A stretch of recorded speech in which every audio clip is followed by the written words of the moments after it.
Hey, how you doing? I'm L.J. Martin. I'm coming to you from the pea patch out here in the flyover states. Out here where those folks on the coasts, the west coast and the east coast, hardly know we exist, except when we vote. And particularly those folks in BC, in the slimy, miry swamp that we've created back there, and by not paying attention, by trying to work and make a living and do other things. I'm going to talk to you today about the deep state. This is something you hear about on television, on the news, and the prostitutes all the time, and from we conservatives, because we're a little bit concerned about it. What is this oft-mentioned deep state? And why is it important? How did we get to the point we have so many who are so powerful in our country who are not elected by we the people? Are we still complying with the true intent of that document so many of us in this country say is out of mode and antiquated, a document I happen to love, a document I think made this country the go-to country in the world? The Constitution.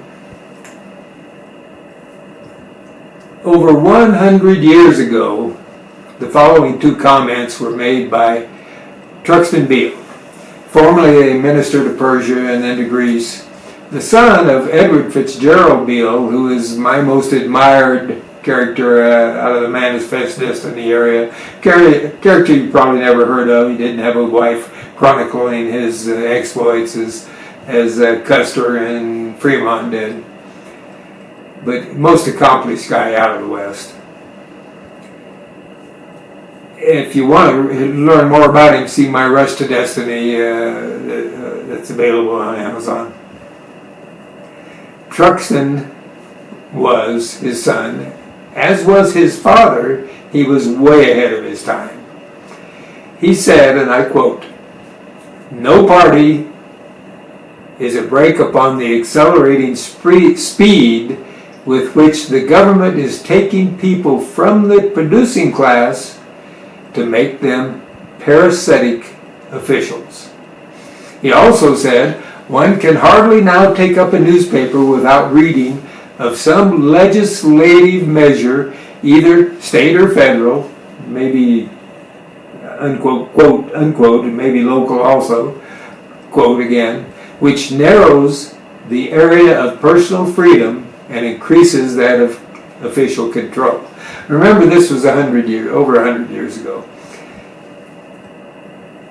You can hardly take up a newspaper without reading of some legislative measure, either state or federal, which narrows the area of personal freedom and increases that of official control.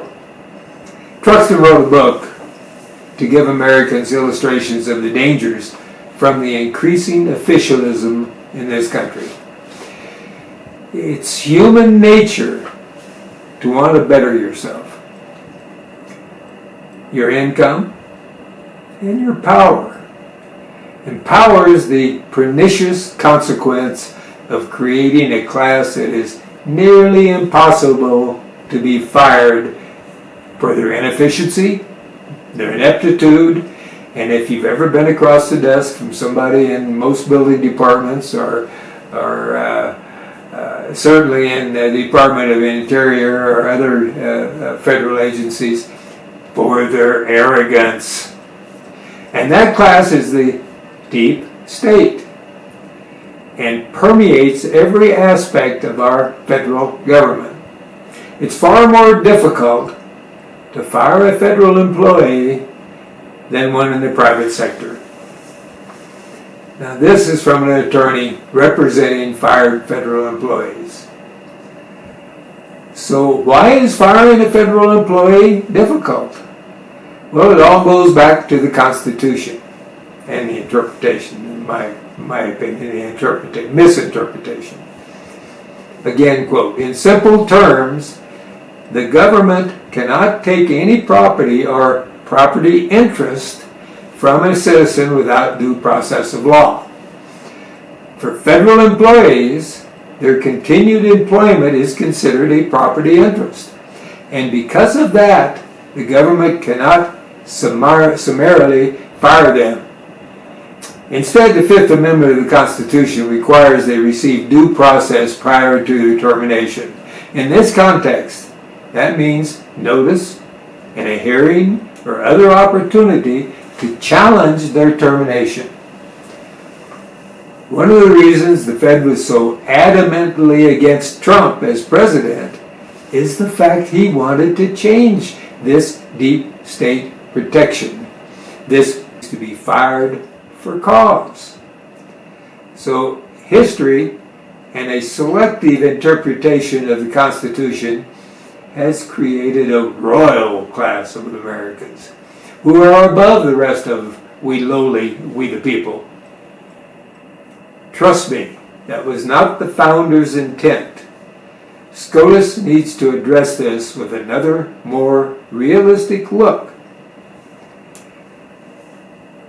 God bless you. God love you. I love you. I hope you vote right. God bless all of us, and God bless America. Come visit the Pea Patch again. We're going to address a lot of these kind of questions. Take good care of yourself. Love you.